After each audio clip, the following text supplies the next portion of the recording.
Greetings and welcome back to Room 303 and our chats with Emily. This is what we're calling our readings through the poetry of Emily Dickinson. We are working out of the Johnson edition, all 1,775 poems. We are now at poem 225, Jesus, Thy Crucifix. Now, this is another Sam Boyles poem, and again, it's one that she sent to Sam Boyles. And background here matters. In a letter of December 1861, she will conclude that letter, letter number 242, to Sam Boyles, with speaking about pain and suffering. Boyles had spent the autumn in Northampton undergoing what they used to call water cure for sciatica. He had come back to New York, and the last paragraph of that letter, right before this poem, reads like this, quote, "Dear Mr. Boyles, we told you we did not learn to pray, but then our freckled bosom bears its friends in its own way to a simpler sky, and many's the time we leave their pain with the Virgin Mary." Now, we've commented on in earlier lectures and our assumptions that you've been following our stuff at learnstrong.net. Down that left-hand side, Chats with Emily, our playlist. I'm hopeful that you've already worked through our set of introductory comments. For example, we commented on Emily's interesting, enigmatic dance with theology and with religion. I'm hopeful that you've already worked through the previous 224 poems. We just finished with I've Nothing Else to Bring, another poem that she shares with Sam Boyles. And so if you've done that work, then you'll understand a little bit better when I say that it's clear in this poem it is a theodicy. That is to say, the question of pain and suffering, and what is it that one does with pain and suffering? Not just to oneself, but to someone that you care about. I would also like to point out, before we read this, notice the 4 exclamation points of this poem, and let's try and analyze how it works. Jesus, thy crucifix enabled thee to guess the smaller size. Jesus, thy second face, mind thee in paradise of ours. Now, it's a brief poem, but I think it's a very compelling poem, especially when you factor in what she has said in this letter to Sam Boyles, where fundamentally she says, I don't know that I can really say that I believe in prayer for myself.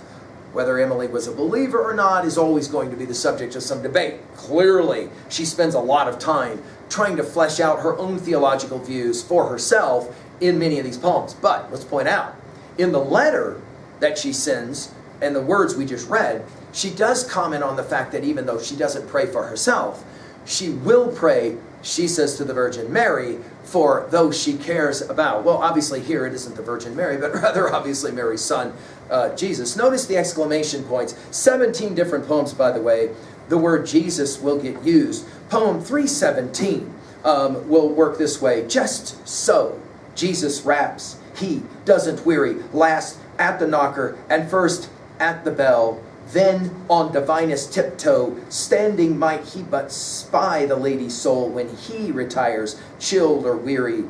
It will be ample time for me, patient upon the steps. Until then, heart, I am knocking low at thee. That dance that she's constantly kind of doing between what she has been raised to believe theologically and what she has to admit sometimes she's not sure she does believe.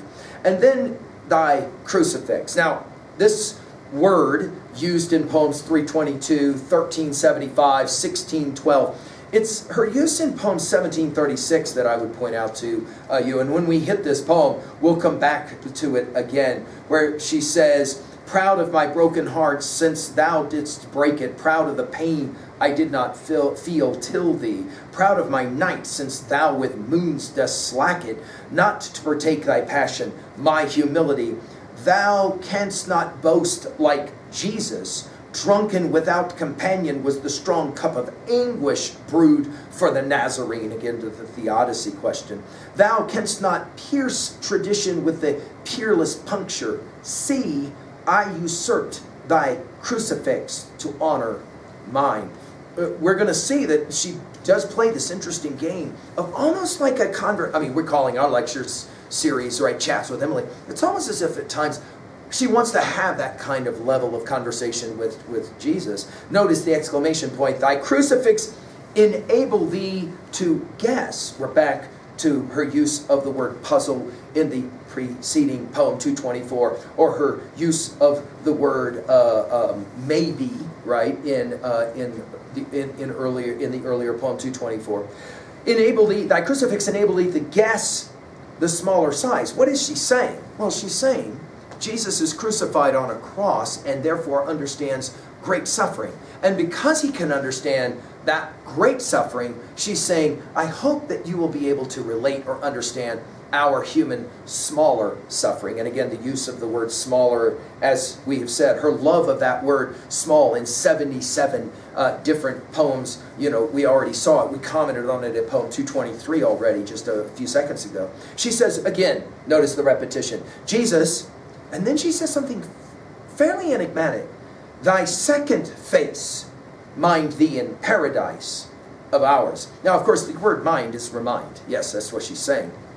And here, her argument is, I'm really hopeful that after you've died on the cross and you've resurrected and you are in paradise, that you don't forget our pain. I'm hopeful that your second face, that is to say, the face after the death, that was obviously a part of the life where you had all this pain. I'm hopeful that you don't forget the pain of existence.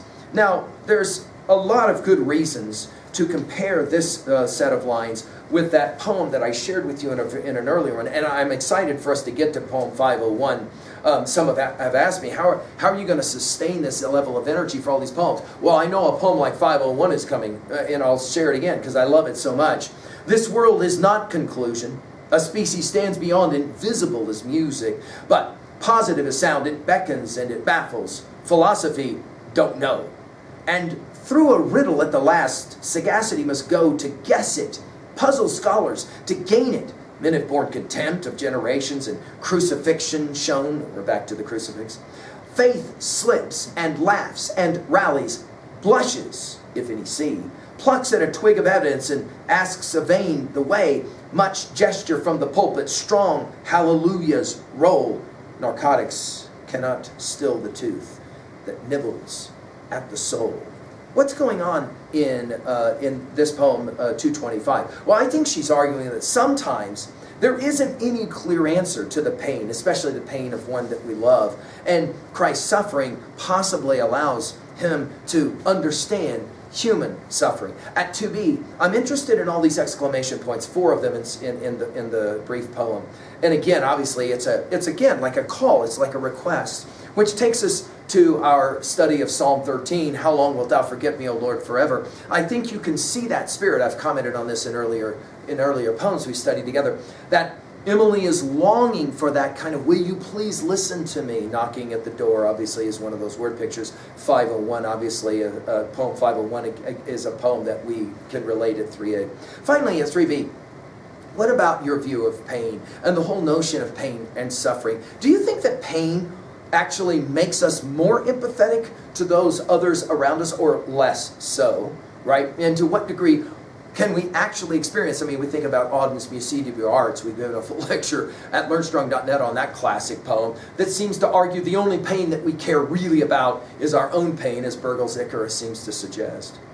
And then finally, do you find this poem a theodicy, an attempt to try to explain why there is pain and suffering in the world, and does it give you any comfort at all, this theodicy?